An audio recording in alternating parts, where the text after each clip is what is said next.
भगवते श्री अरविन्दाय ॐ नमो भगवते श्री अरविन्दाय ॐ नमो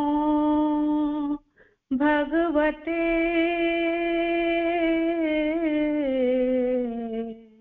श्री अरविन्दाय ॐ आनन्दमयी चैतन्यमयी सत्यमयी परमे ॐ आनन्दमयी चैतन्यमयी सत्यमयी परमे ॐ आनन्दमयी चैतन्यमयी सत्यमयी परमे श्री माता शरणं मम श्री अरविंद शरणं मम। आज हेउची मांक जन्म मासर एकादश दिवस। मते आजिर कार्यक्रम को परिचालना करबा पई सुयोग देथिबारु मांक पाखरे अशेष अशेष कृतज्ञता जनाउछि। आजिर सांध्य दिव्य आलोचना चक्र रे जोग देथिबा समस्त मातृ अभिप्सु अपा भाई मानकु मोर आंतरिक प्रणाम और शुभेच्छा। समस्त छोट छोट कुनी पार्टिसिपेंट्स मानकु मध्य मोर श्रद्धा स्नेह और शुभकामना। समस्त को स्वागत करुछि ए दिव्य परिवेश को।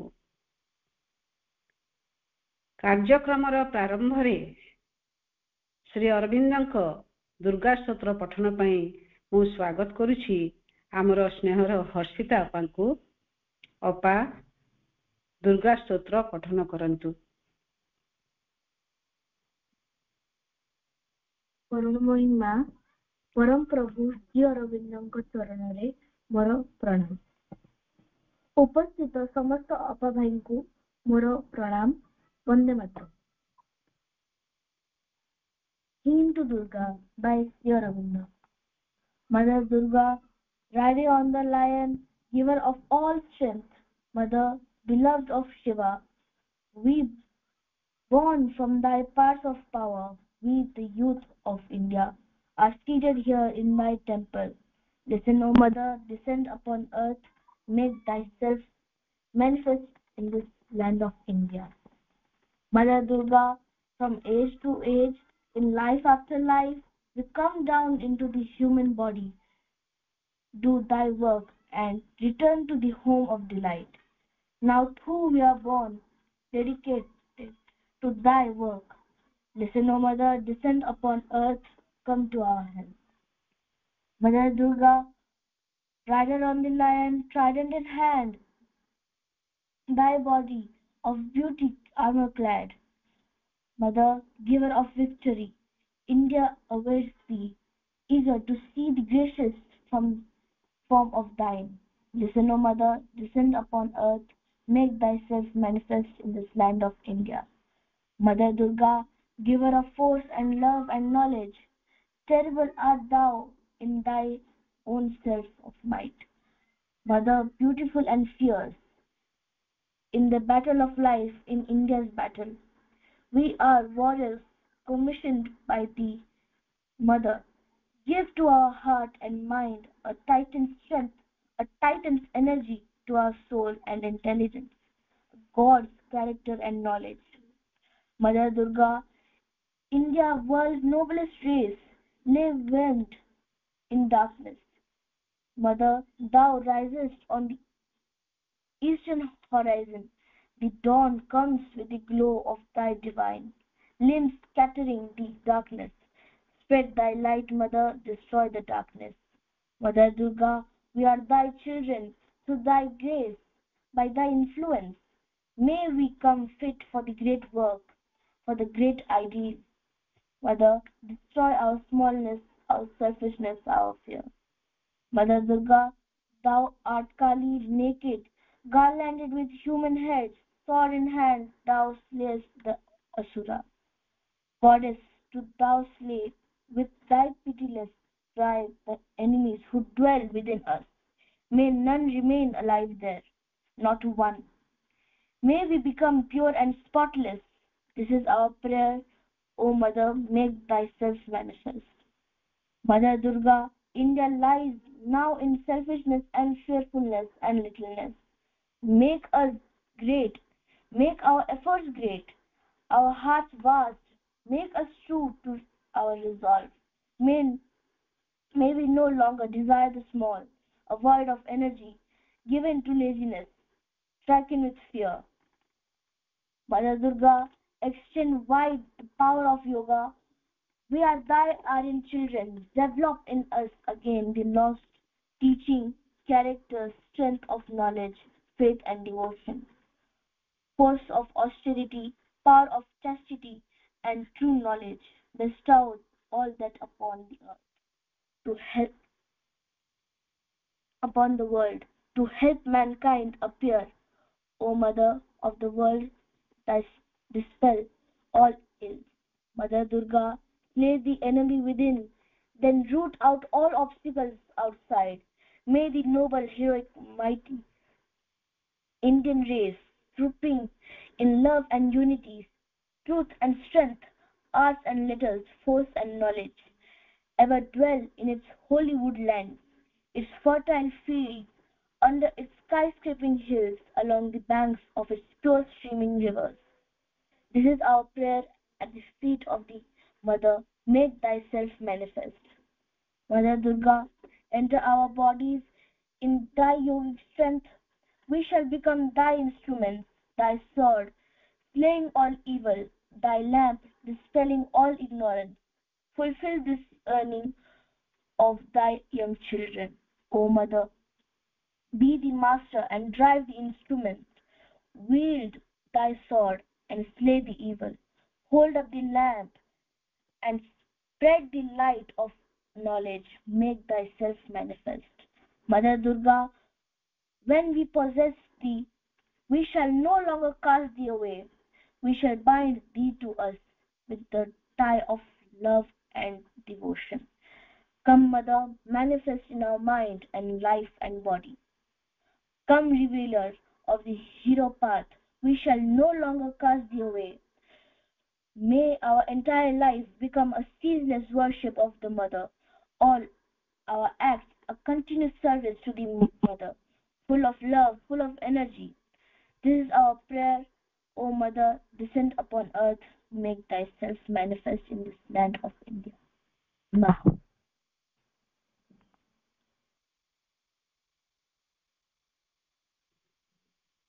बहुत सुंदर स्पष्ट पठन हर्षिता एकदम फ्लुएंटली पठन कले बहुत बढ़िया लगला।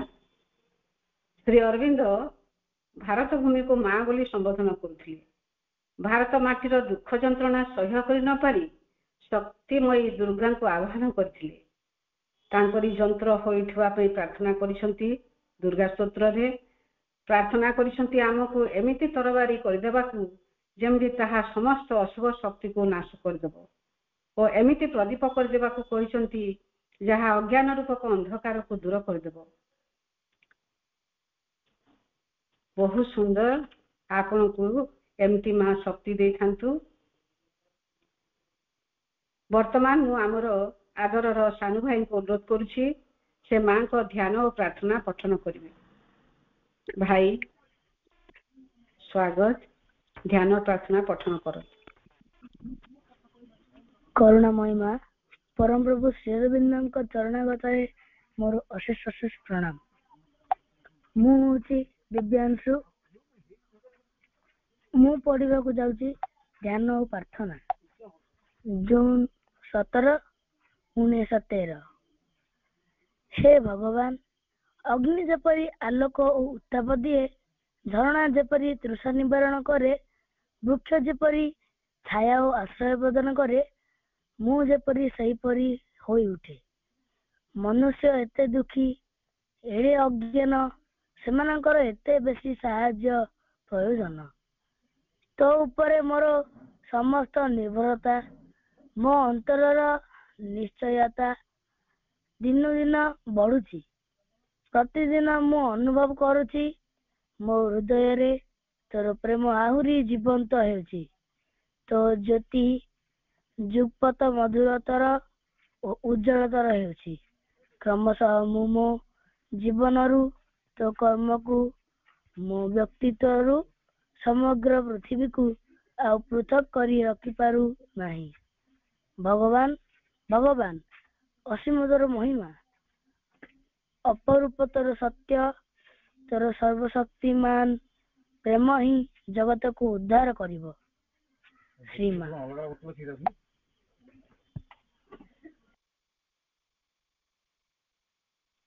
ମା ବହୁତ ସୁନ୍ଦର ପଠନ। ଏମିତି ଆମେ ପ୍ରତିଦିନ ମାଙ୍କୁ ଏକ ଆନ୍ତରିକ ପ୍ରାର୍ଥନାଟିଏ କରୁଥିବା, ଯାହାକି ଆମକୁ ଅଗ୍ରଗତି ପାଇଁ ସାହାଯ୍ୟ କରୁଥିବ। ଆଉ ସେମିତି ସାମର୍ଥ୍ୟ ଦିଅନ୍ତୁ, ସେମିତି ମାଙ୍କ କାର୍ଯ୍ୟରେ ସହଯୋଗ କରିବା ପାଇଁ।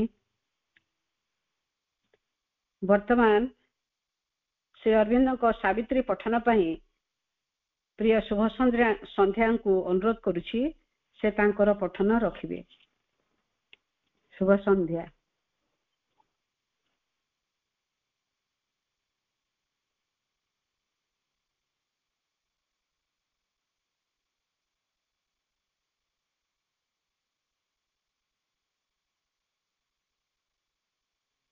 मोटर टेडी चले दोगे?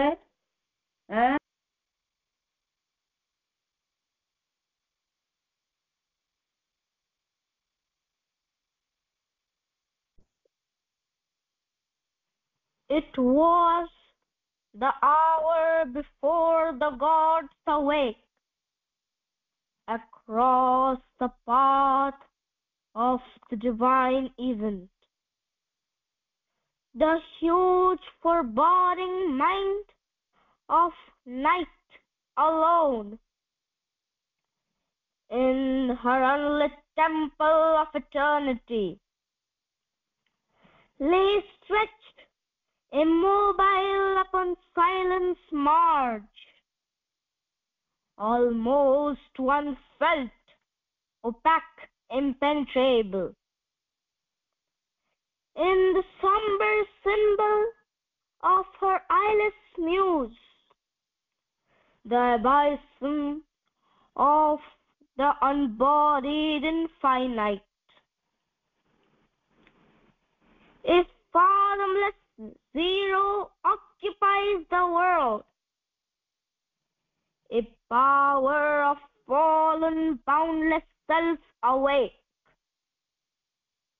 between the first and the last nothingness, recalling the tenebrous womb from which it came, turned from the insoluble mystery of birth and the tardy process of mortality, and longed to reach its end in vacant naught, as in a dark beginning of all things, a mute, featureless semblance of the unknown,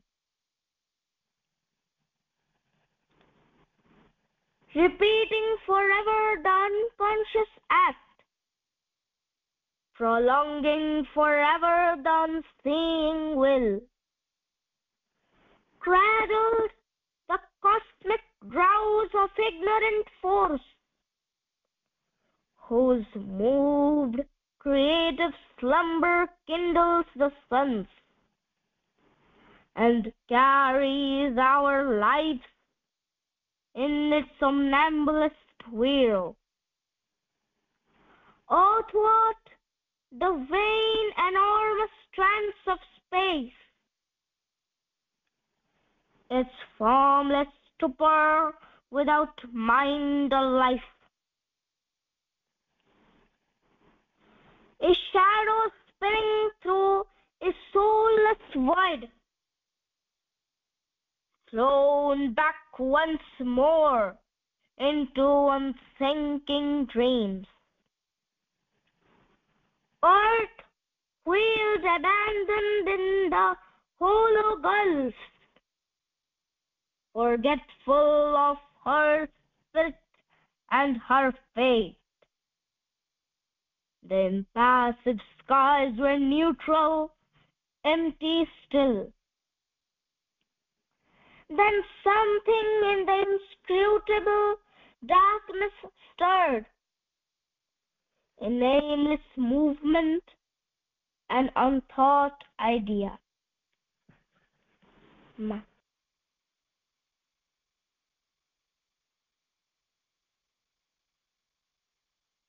बहुत सुंदर पठन। सावित्री पठन पर सहजरे कहीं साहस करंतिनी, किंतु आज औरश्री सांगे सांगे राजी होइकरी पढ़िबाटा बहुत साहस करिछ तुमे। ताहा तुमको आग को नहीं जीवो। मां को कृपा और करुणा तुम ऊपर सदा रही थाउ। सावित्री को एमती पढ़िबार बुझिबा पई मां तुमको सामर्थ्य दियंतु। वर्तमान एक भक्ति निवेदन पई आमर स्नेहर रिद्धि अपांकु अनुरोध करुछि, से गोटे प्रार्थना रखिबे मां को पाद पद्म रे। प्रेमा शरणा कुमार प्रणाम। ऑनलाइन में उपस्थित समस्त अपवाद कुमार प्रणाम।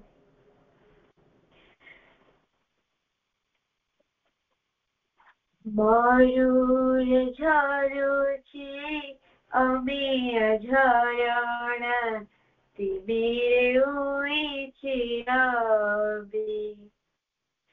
मयूर झरुछि अमी झरण तिमिरे उइछि रवि।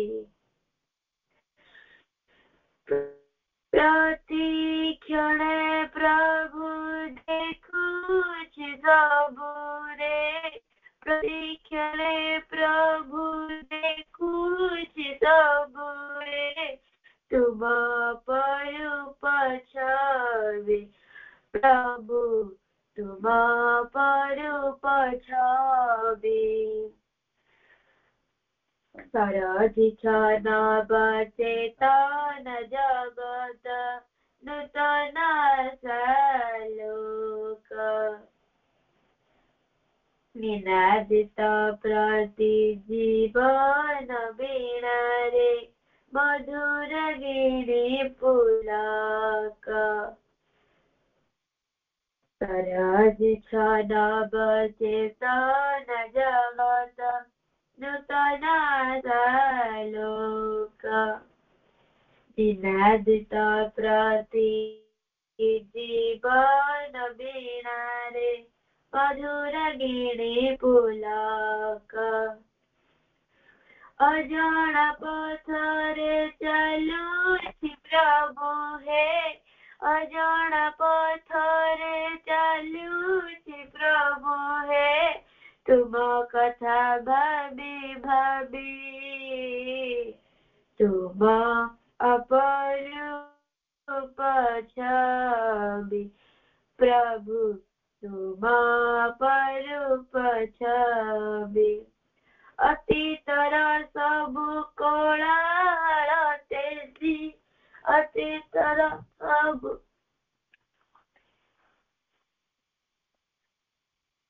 अतीतर सबु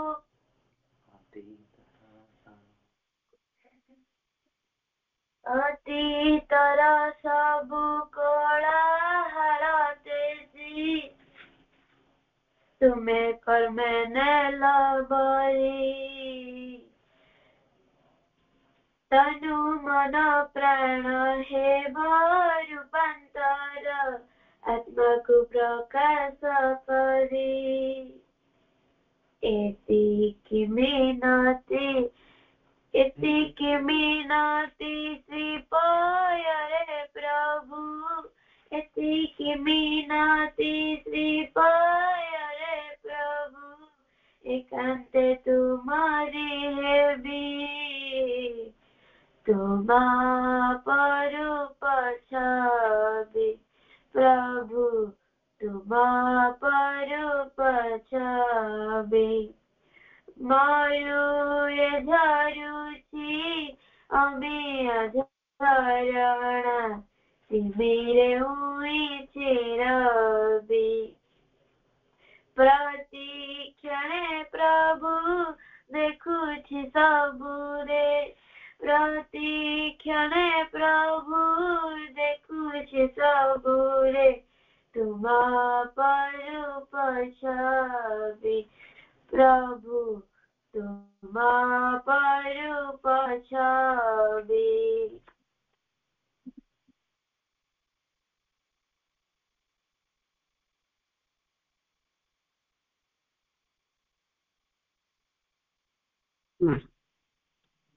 बहुत सुंदर भक्ति निवेदन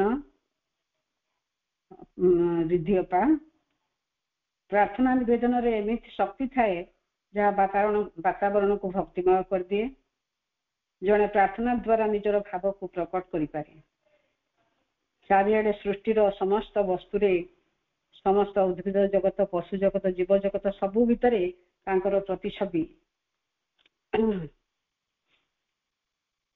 माँ वर्तमान शेष पर्याय को आसीबा आलोचना टॉपिक अछि मदर्स ब्लेसिंग्स आलोचना रखिबे आमर श्रद्धेया राजलक्ष्मी अपा अपा को स्वागत करुछि आलोचना रखिबा पई अपा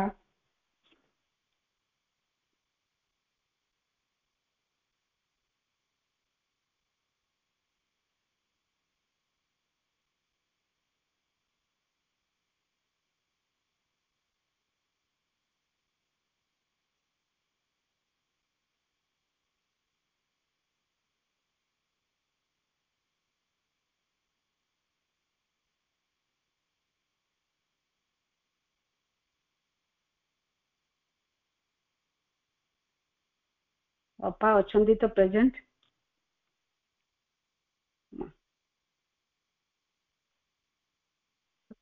आज्ञा बा अछंदी तो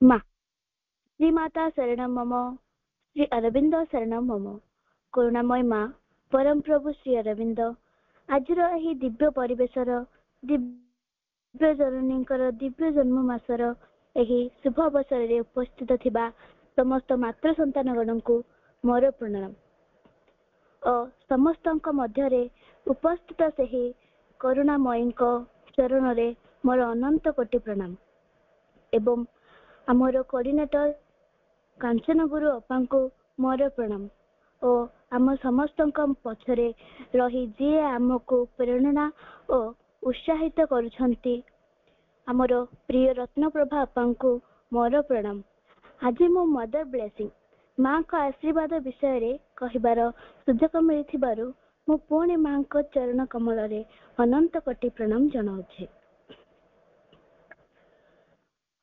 ନିଜର ଅହଙ୍କାର ଅଜ୍ଞାନତା ଓ ଶକ୍ତିହୀନତାକୁ ହୃଦୟଙ୍ଗମ କରି ମନୁଷ୍ୟ ଯେତେବେଳେ ସର୍ବଶକ୍ତିମୟୀ ଦିବ୍ୟଜନନୀଙ୍କ ପାଖରେ ନିଜକୁ ନିଶେଷରେ ସମର୍ପଣ କରେ ସେତେବେଳେ ସେ ଦିବ୍ୟଜନନୀଙ୍କର ଅସୀମ କରୁଣା ଓ ଆଶୀର୍ବାଦ ଗ୍ରହଣ କରିବାକୁ ସକ୍ଷମ ହୁଏ ଏବଂ ପୃଥିବୀ ପୃଷ୍ଠରେ ଦିବ୍ୟଜନନୀ ଦିବ୍ୟ ଜୀବନ ଯାପନ ଦିଗରେ ଅଗ୍ରସର ହୋଇପାରେ ଦିବ୍ୟ ଜନନୀ ତାଙ୍କର ଅପାର କରୁଣା ଦ୍ୱାରା ଏହି ଦୁଃଖ ତାପପୂର୍ଣ୍ଣ ଜଗତକୁ ଉଦ୍ଧାର କରିବା ନିମିତ୍ତ ଶ୍ରୀମାଙ୍କ ରୂପରେ ଏହି ପୃଥିବୀରେ ଅବତୀର୍ଣ୍ଣ ହୋଇ କିପରି ସେ ଆଶୀର୍ବାଦ ବାରି ଢାଳି ଦେଇଛନ୍ତି ଆଜି ଆମେ ସେହି ବିଷୟରେ ଆଲୋଚନା କରିବା। ଆମେ ଯେତେବେଳେ ଆମ ନିଜକୁ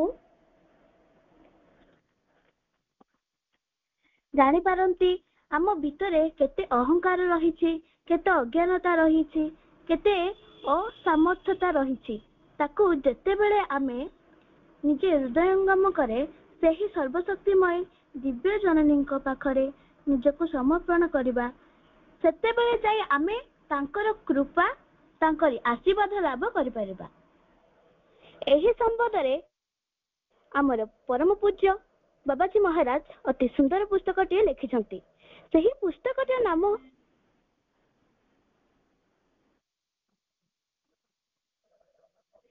ହେଉଛି ମାଙ୍କ ଆଶୀର୍ବାଦ। ପ୍ରକୃତରେ ଭଗବାନ ତାଙ୍କର ଆଶୀର୍ବାଦ ଆଉ ତାଙ୍କର କରୁଣାର ଦ୍ୱାରା ଆମ ମାନଙ୍କୁ ପ୍ରତି ମୁହୂର୍ତ୍ତରେ ପରିଚାଳିତ କରୁଛନ୍ତି। ସେ ବ୍ୟକ୍ତି ସକାଶେ ତାଙ୍କର ଆଶୀର୍ବାଦ ଓ ଭଗବାନଙ୍କ ଆଶୀର୍ବାଦ ତୁଳନୀୟ ଅମୂଲ୍ୟ। ତାଙ୍କ ଭଗବାନଙ୍କ ଆଶୀର୍ବାଦକୁ ଆମେ ଏହି କ୍ଷୁଦ୍ର ପାର୍ଥିବ ମନରେ ତାଙ୍କୁ ବୁଝିବା ଆଉ ଅନୁଭବ କରିବା ବହୁତ କଷ୍ଟକର। ଆମେ କୌଣସି ଗୋଟିଏ ବିପଦ ଆପଦରେ ଯେତେବେଳେ ପଡ଼ନ୍ତି ଭଗବାନଙ୍କୁ ଆହ୍ୱାନ କରନ୍ତି, ଭଗବାନଙ୍କୁ ପ୍ରାର୍ଥନା କରି ବହୁତ ବ୍ୟାକୁଳ ଭାବରେ ଜାଣନ୍ତି, କିନ୍ତୁ ସେହି ସମୟଟି ଅତି କ୍ଳାନ୍ତ ହୋଇଗଲା ପରେ ଆମେ ଭାବନ୍ତି ଅନ୍ୟ କୌଣସି ବ୍ୟକ୍ତି ଦ୍ୱାରା ବା ମୋ ନିଜର ପ୍ରୟାସରେ ନିଜର ଚେଷ୍ଟାରେ ତାହା ହେଲା ବୋଲି ଭାବନ୍ତି। ସେହି ବାଧା ବିପତ୍ତି ଅତିକ୍ରମ ହୋଇଗଲା ପରେ ଭଗବାନଙ୍କର ଆଶୀର୍ବାଦ, ଭଗବାନଙ୍କର କୃପା, ତାଙ୍କରି ଶକ୍ତି ଦ୍ୱାରା, ତାଙ୍କରି ଶକ୍ତି, ତାଙ୍କରି ସମର୍ଥରେ, ତାଙ୍କରି ଜ୍ଞାନ ଦ୍ୱାରା ହିଁ ବାଧା ବିପତ୍ତି ଅତିକ୍ରମ ହେବା ଆମେ ଖୁବ୍ କମ୍ ସମୟ ଭିତରେ ଭୁଲି ଯାଆନ୍ତି। ଆମେ ମନୁଷ୍ୟମାନେ ଏତେ ଅଜ୍ଞାନ, ଏତେ ଅହଙ୍କାର, ଏତେ ସ୍ୱାର୍ଥରେ ବୁଡ଼ି ରହିଛନ୍ତି, ଯେଉଁଠିକି ଆଜି ଆମେ ଯଦି କଥା କହୁଛନ୍ତି ତାଙ୍କରି ଆଶୀର୍ବାଦରୁ, ଆଜି ଆମେ ଯଦି କାର୍ଯ୍ୟ କରୁଛନ୍ତି ତାଙ୍କରି ଆଶୀର୍ବାଦରୁ ହିଁ, ଆଜି ଆମେ ଯଦି ଚାଲୁଛନ୍ତି ତାଙ୍କରି ଆଶୀର୍ବାଦରୁ, ଯାହା କାର୍ଯ୍ୟ କରୁଛନ୍ତି ତାଙ୍କରି ଆଶୀର୍ବାଦରୁ। ଏହା ଆମେ କିଛି ସମୟ ବୁଝି ପାରୁଛନ୍ତି, ପୁଣି ଭୁଲି ଯାଆନ୍ତି। ତାଙ୍କୁ ଆମେ କେମିତି ପୁଣି ପ୍ରତି ମୁହୂର୍ତ୍ତରେ ଧରି ରଖିବାକୁ ହେବ? ମାଙ୍କ ଆଶୀର୍ବାଦ, ମାଙ୍କର କରୁଣା, ମାଙ୍କର କୃପା, ପ୍ରତିଟି ନିଶ୍ୱାସ ପ୍ରଶ୍ୱାସ ମା କେମିତି ଆମକୁ ପରିଚାଳନା କରୁଛନ୍ତି, ତାଙ୍କ ବିନା ଯେ ଆମର ଜୀବନର ମୂଲ୍ୟ କିଛି ନାହିଁ, ସେହି ଅନୁଭବ ନେଇ ଆମେ ଚାଲିଲେ କିଛି ରୂପାନ୍ତରିତ ଦିଗରେ ଅଗ୍ରସର ହୋଇପାରିବା। ଆଉ ଏହି ଯେଉଁ ରୂପାନ୍ତରର କାର୍ଯ୍ୟ ଆଉ କୌଣସି ଜୀବ ଦ୍ୱାରା ବି ସମ୍ଭବ ନୁହେଁ, ଏକମାତ୍ର ମନୁଷ୍ୟ ଯାହା ହିଁ ଏହି କାର୍ଯ୍ୟ ଆମ୍ଭ ସମସ୍ତ ହୋଇପାରିବ। ତେଣୁ ଭଗବାନ ସବୁ ଜୀବ ଭିତରେ ବା ଜଡ଼ଠାରୁ ଉଦ୍ଭିଦ ପର୍ଯ୍ୟନ୍ତ, ପଶୁ ପର୍ଯ୍ୟନ୍ତ ତାଙ୍କର କାର୍ଯ୍ୟ ଆଉ ତାଙ୍କର ଲକ୍ଷ୍ୟକୁ ପ୍ରକାଶ କରିବା ପାଇଁ ଯେ କେଉଁଠାରେ ହେଲେ ବି ଦେଖିପାରିଲେ ନାହିଁ, ଏକମାତ୍ର ସମ୍ଭାବନା ମନୁଷ୍ୟ ମଧ୍ୟରେ। ତେଣୁ ଏହିପରି ଏକ ଘଡ଼ିସନ୍ଧି ମୁହୂର୍ତ୍ତରେ ଭଗବାନ ନିଜେ ମା ରୂପରେ ଆମ ପାଖରେ ଆଜି ଉପସ୍ଥିତ ହୋଇଛନ୍ତି। ସେହି ମା ହେଉଛନ୍ତି ଆମର ଗୁରୁ, ଆମର ମା, ଆମର ଅଭିଭାବକ, ପୁଣି ଆମମାନଙ୍କୁ ଆଶୀର୍ବାଦ ଦେବା ସକାଶେ ସେ ଦିବ୍ୟ ଧାମରୁ ଦୁଃଖ ଦ୍ୱନ୍ଦ୍ୱ ପୂର୍ଣ୍ଣ ଏ ମୃତ୍ୟୁପୁରକୁ ଉତ୍ତରି ଆସିଛନ୍ତି। ମା ସାଧାରଣତଃ 4 ପ୍ରକାର ଆଶୀର୍ବାଦ ଦେଇଥାନ୍ତି। ପାଖକୁ ଗଲେ ସେ ଆଶୀର୍ବାଦ ଦିଅନ୍ତି। ତାଙ୍କର ସ୍ପର୍ଶ ଦ୍ୱାରା ଆଖିରେ ଦୃଷ୍ଟି ଓ ମୁଖର ହସ ଦ୍ୱାରା ଦୂରରେ ଥିଲେ ନିଜ ହାତରେ ବ୍ଲେସିଂ ଲେଖି ପଠାନ୍ତି। ବିଶେଷ ରକମର ଆଶୀର୍ବାଦ ଦିଅନ୍ତି। ଫୁଲ ସାହାଯ୍ୟରେ ମାଙ୍କ ଫୁଲ କେବଳ ସେ ଆଶୀର୍ବାଦ ଓ ମାଙ୍ଗଲ୍ୟ ବହନ କରେ ତାହା ନୁହେଁ, ସେଥିରେ ଥାଏ ବିଶେଷ ଆରୋଗ୍ୟଦାୟିନୀ ଓ ବିପଦ ନିହାରିଣୀ ଶକ୍ତି। ମା ସବୁ ସମୟରେ ଗୋଟିଏ ପ୍ରକାର ଚେହେରାରେ ଦେଖା ଦେଇ ନଥାନ୍ତି। ମଝିରେ ମଝିରେ ତାଙ୍କର ରୂପ ବଦଳେ। ଭକ୍ତମାନେ କହନ୍ତି ତାଙ୍କୁ 4 ରକମର ରୂପରେ ହିଁ ଦେଖିବାକୁ ମିଳେ। କେତେବେଳେ ସେ ଜଗଦ୍ଧାତ୍ରୀ ମାହେଶ୍ୱରୀ ଭଳି ଦେଖା ଯାଆନ୍ତି ତ କେତେବେଳେ ମହାକାଳୀ ପରି, କେତେବେଳେ ଅବା ମନେ ହୁଏ ସେ ମହାଲକ୍ଷ୍ମୀ ରୂପ ଧାରଣ କରିଛନ୍ତି। ପୁଣି ସମୟ ସମୟେ ସେ ଜ୍ଞାନଦାୟିନୀ ମହା ସରସ୍ୱତୀ ରୂପରେ ଦେଖା ଦେଇଥାନ୍ତି। ଆଉ ଗୋଟେ ଉଦାହରଣ ଆମେ ମନେ ପକାଇବା ଅପା ଭାଇମାନେ।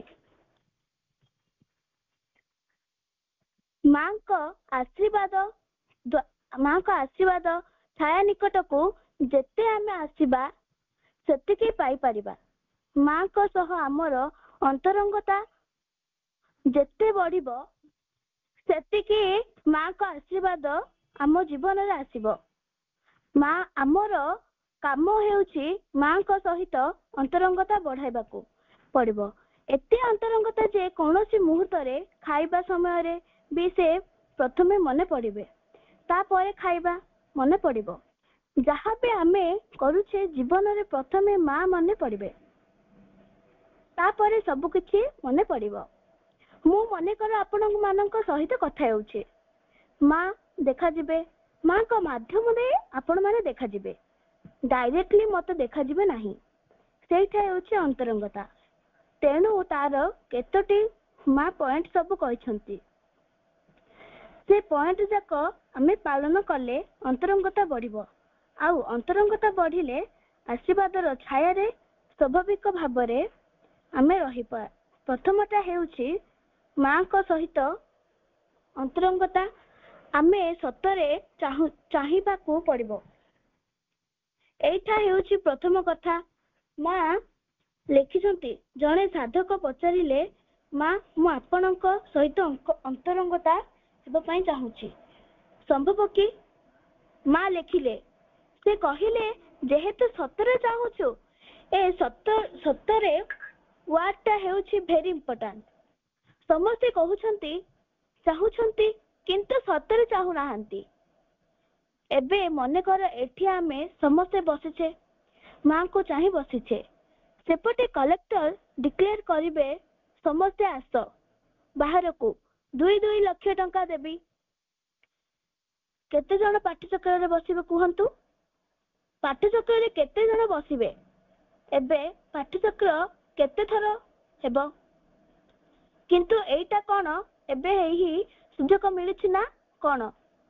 ଆମେ ମାଙ୍କୁ ଚାହୁଁଛୁ କିନ୍ତୁ ଆନ୍ତରିକ ଭାବରେ ଚାହୁଁନାହୁଁ, ନିଜ ସମୟରେ ଚାହୁଁଛୁ।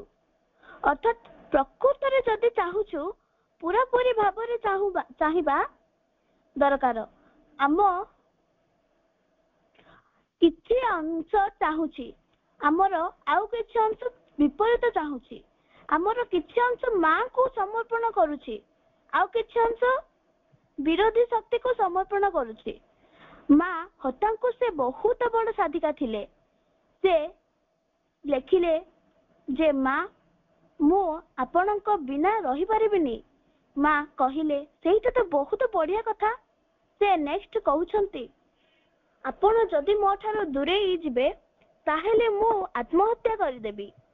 ମା କହିଲେ, ମୋ ସହିତ ଅନ୍ତରଙ୍ଗତା କର, ମୋର ଆଶୀର୍ବାଦ ସବୁବେଳେ ରହିବ। ଦ୍ୱିତୀୟ କଥାଟା ହେଲା, ମାଙ୍କ ସହ ଯୋଉ ସମ୍ପର୍କଟା ସ୍ଥାପନ କରିବା, ନିଶ୍ଚିତ ଭାବରେ ସେଇଟା ଶବ୍ଦ ବିହୀନ ହେବା ଦରକାର। ନିଶବ୍ଦ ଆମେ ମାଙ୍କ ସହ ସମ୍ପର୍କ ରଖୁଛୁ, ମାଙ୍କୁ ଡିମାଣ୍ଡ କରୁଛୁ, ମା ଯଦି ଆପଣ ସେଇଟା କରିବେନି ତାହେଲେ ପାଠଚକ୍ର କରିବେନି।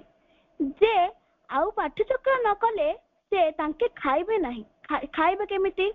ନହେଲେ ମରିଯିବେ ନା। ଭଗବାନ ସମସ୍ତେ ନାହିଁ କି ଆମେ ପାଠଚକ୍ର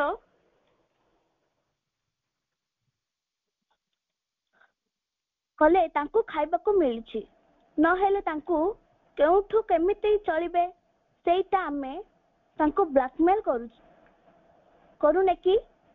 ମନ୍ଦିର ମାନଙ୍କୁ ଯାଇକି ଯେମିତି ନଡିଆ ଦେବି, ମୋର ପୁଅକୁ ପାସ୍ କର, ନହେଲେ ନଡିଆ ଦେବିନି।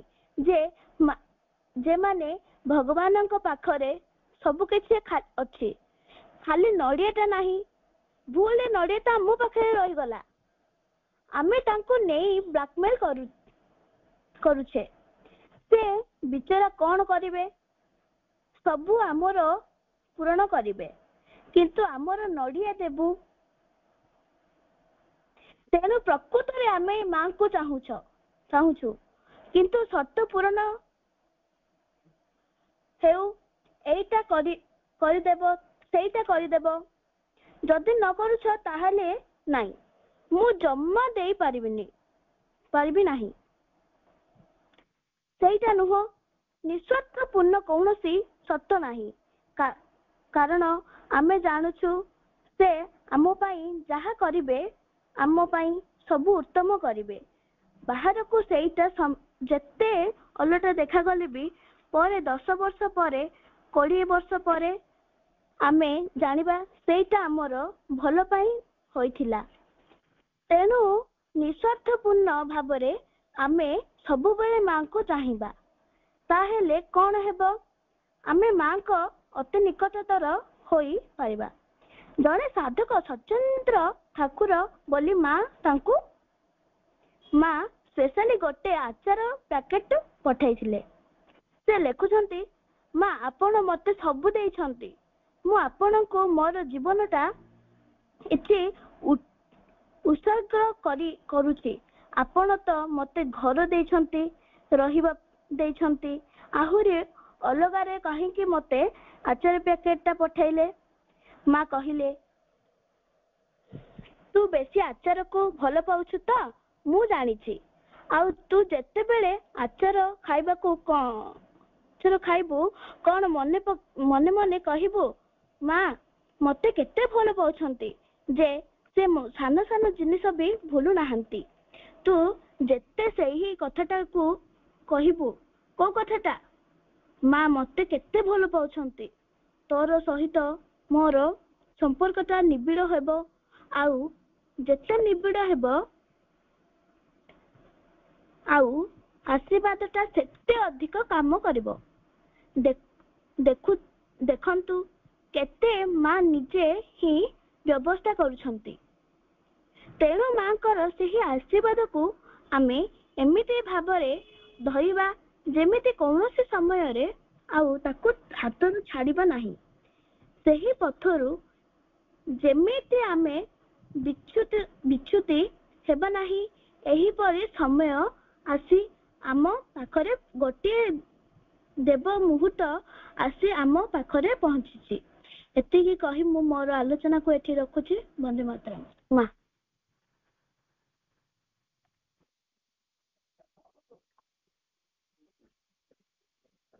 ବହୁତ ସୁନ୍ଦର ଆଲୋଚନା ଅପା, ବହୁତ ବଢିଆ କହିଲେ। ତାଙ୍କର ଆଶୀର୍ବାଦ କେମିତି ଭାବରେ ଦିଅନ୍ତି ମା, 4 ପ୍ରକାର ମାଧ୍ୟମରେ, 4 ରୂପର କଥା କହିଲେ। ତାପରେ ଆମେ ଚାହୁଁଛୁ ନିଜ ଡିଜାୟାର ହିସାବରେ, ନିଜ ସମୟରେ ଚାହୁଁଛୁ ଖାଲି ପାଠ ଚକ୍ର ଆଉ ଲାଞ୍ଚ ଦେବା କଥା, ଯୋଉ ଆମେ ଏଇଟା ଦେଲେ ଏଇଟା କରିବ। ନିଃସ୍ୱାର୍ଥପର ଭାବରେ ତାଙ୍କ ସାଙ୍ଗରେ ନିବିଡ଼ତା ରଖିଲେ ଯାଇକିରି ମାଙ୍କର ଆଶୀର୍ବାଦ ସମ୍ଭବ ହେଇପାରିବ। ସବୁଠୁ ସାରାଂଶ କଥା ହେଲା, ଆଉ ମଣିଷ ଭିତରେ ସବୁ ସମ୍ଭାବନା ମଧ୍ୟ ଅଛି, ତାଙ୍କର ଆଶୀର୍ବାଦ ବିନା ବି ସବୁ ଅସମ୍ଭବ। କହୁଛନ୍ତି ସେ ପ୍ରତି ନିଶ୍ୱାସ ପ୍ରଶ୍ୱାସ ମଧ୍ୟ ତାଙ୍କ ପାଇଁ।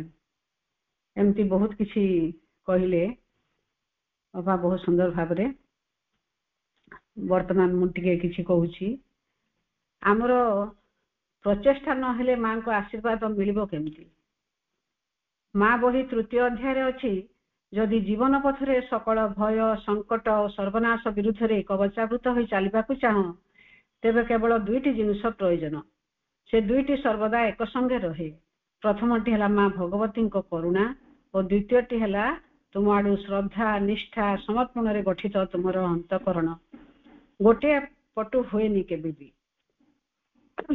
ସେଥିପାଇଁ ଆମ ଆଡୁ ଯଦି ଶ୍ରଦ୍ଧା ନିଷ୍ଠା ସମର୍ପଣ ରହିବ, ତାହେଲେ ଅନ୍ତଃକରଣ ଶୁଦ୍ଧ ରହିବ, ତାହେଲେ ତାଙ୍କର ଆଶୀର୍ବାଦ ସମ୍ଭବ ହେବ। ମାଙ୍କର କରୁଣା କହ, କୃପା କହ କିମ୍ବା ଆଶୀର୍ବାଦ, ତାହା ତ ସର୍ବଦା ରହିଛି। ତାହା ଆସିବ କେମିତି? ତୁମ ଆଡୁ ଶ୍ରଦ୍ଧା ନିଷ୍ଠା ସମର୍ପଣ ଯଦି ନଥିବ। ଆଶୀର୍ବାଦ କେତେବେଳେ ଆସେ?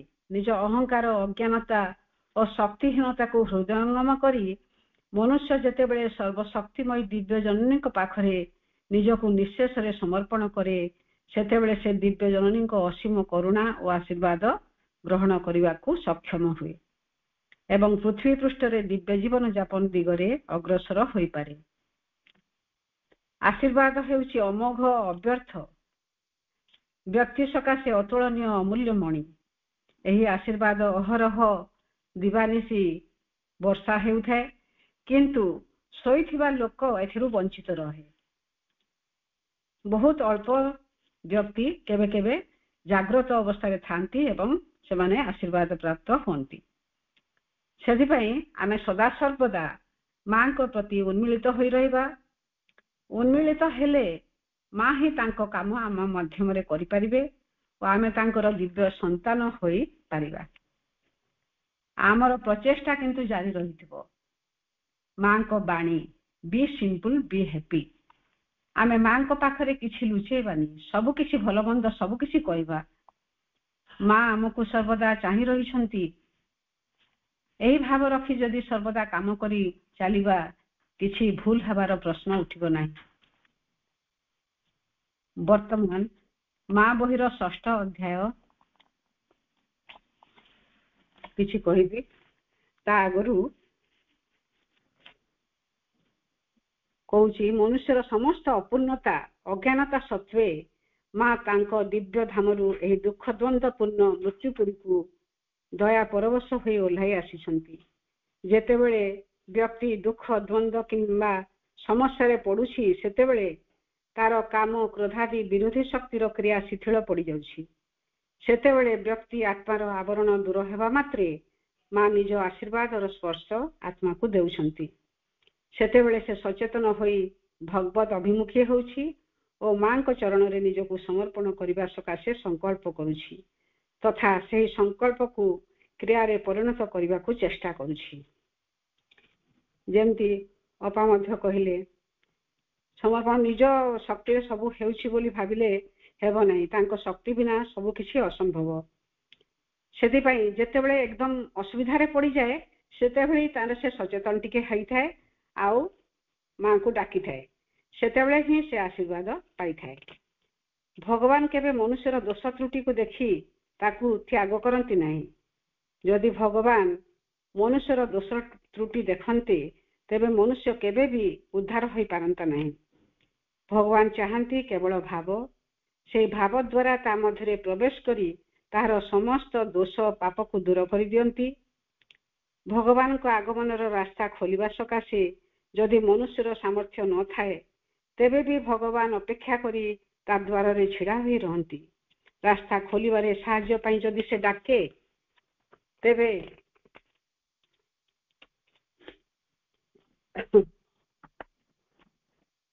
ସେ ଭଗବାନ ଅବିଳମ୍ବେ ଦୌଡ଼ି ଯାଇ ସାହାଯ୍ୟ କରନ୍ତି। ମନୁଷ୍ୟ ଯଦି ନ ଚାହେଁ, ତେବେ ବର୍ଷ ବର୍ଷ ଧରି ତା ଦ୍ୱାରରେ ଅପେକ୍ଷା କରି ଛିଡ଼ା ହୋଇ ରହନ୍ତି। ଭଗବାନ ନିଷ୍ଠୁର ରହନ୍ତି। ସନ୍ତାନ ମାନେ ଯେତେ ଅପୂର୍ଣ୍ଣତା ରହିଥାଉ, ଯେତେ ଦୋଷ ତ୍ରୁଟି ରହିଥାଉ, ସେ ସମସ୍ତଙ୍କ ସାଥିରେ ଅଛନ୍ତି। କିନ୍ତୁ ନିଜର ଭାବ, ନିଜକୁ ଜାବୁଡ଼ି ଧରିବା, ତାଙ୍କ ପ୍ରତି ବିଶ୍ୱାସ, ସମର୍ଥନ ଯଦି ରହିବ, ତାହେଲେ ଯାଇ ତାଙ୍କର ଆଶୀର୍ବାଦ ମିଳିପାରିବ। ବର୍ତ୍ତମାନ ମା ବହିର 6ଠ ଅଧ୍ୟାୟ ଶେଷ ପାରାଗ୍ରାଫକୁ ଆସିବା। ଶ୍ରୀ ଅରବିନ୍ଦ ଯେଉଁ ଲେଖିଛନ୍ତି, କୌଣସି ମାନସିକ ପ୍ରୟାସ ବା ତପସ୍ୟା ନୁହେଁ, କେବଳ ମାଙ୍କ ଶକ୍ତି ହିଁ ଆବରଣ ଛିନ୍ନ କରିଦେଇପାରେ, ଆଧାରକୁ ଗଢ଼ିପାରେ, ଏହି ତମିଶ୍ରା, ମିଥ୍ୟା, ମୃତ୍ୟୁ ଓ ବେଦନାପୂର୍ଣ୍ଣ ଜଗତରେ ଉତାରି ଆଣିପାରେ ସତ୍ୟ, ଜ୍ୟୋତି, ଦିବ୍ୟ ଜୀବନ ଏବଂ ଅମର ଆନନ୍ଦ।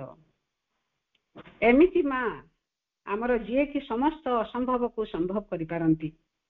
ତାଙ୍କର ହିଁ ଆଶ୍ରୟ ଲୋଡ଼ିବା, ତାଙ୍କୁ ହିଁ ସବୁ ଜଣାଇବା। ଆଗେ ଆମେ ସ୍କୁଲରେ ପଢୁଥିଲେ, ମାଟି ମୋର କେଡ଼େ ନିଜର, ତାପରି ନାହିଁ କେହି, କୋଳଟି ତାର ସରଗ ମୋର, ତାସରି କେହି ନାହିଁ। ମାର କୋଳେ ଥିଲେ ନ ଡରେ ଶୀତ ବତାସି ବା, ଆସୁ ଆପଦ ପଡୁ ବିପଦ, ମାଟି ମୋର ସାହା। ସେଇଟା ଥିଲା ଆମର ମାନୁଷୀ ମାଙ୍କ ପାଇଁ, କିନ୍ତୁ ଏବେ ଆମେ ଆମ ଦିବ୍ୟ ଜନନୀଙ୍କ ପାଇଁ ସେଇଟା ଗାଇବା ଆଉ ସେଇଟାକୁ ଅନୁସରଣ କରିବା। ତାଙ୍କର କୋଳଟି ହିଁ ସ୍ୱର୍ଗ, ତାଙ୍କ ବିନା ସବୁ ଅସମ୍ଭବ। ଆଉ ତାଙ୍କୁ ଯେତେ ଆମେ ନିବିଡ଼ ଭାବରେ ଧରି ରଖିବା, ତାଙ୍କ ପ୍ରତି ଉନ୍ମିଳିତ ହେବା, ସେ ଆମ ଭିତରେ ହିଁ କାର୍ଯ୍ୟ କରିବେ।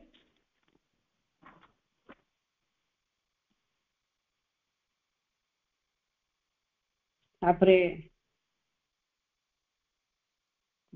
କହିବି, ମାଙ୍କୁ ଆମେ ଛୋଟ ଶିଶୁ ପରି ସର୍ବଦା, ମାନେ କିଛି ବି ଆମେ ଯଦି ଖରାପ କାମ କରୁ କିମ୍ବା ଚୋରି ବି ହଉ, ଯାହା ବି ହଉ, ଆମେ ଲୁଚେଇବାନି, ସବୁ କିଛି ମାଙ୍କ ପାଖରେ ହିଁ କହିବା। ମାଙ୍କ ବିନା ଅନ୍ୟ ଗତି ନାହିଁ।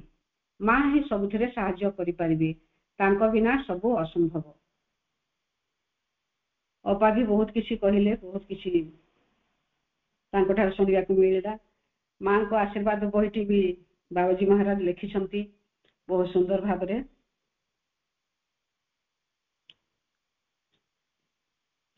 ଏତିକି କହିବି। ଶେଷରେ ମା ଓ ପ୍ରଭୁଙ୍କ ପାଦପଦ୍ମରେ କାର୍ଯ୍ୟକ୍ରମଟିକୁ ନିବେଦନ କରି ଅଶେଷ ଅଶେଷ କୃତଜ୍ଞତା ଜଣାଉଛି।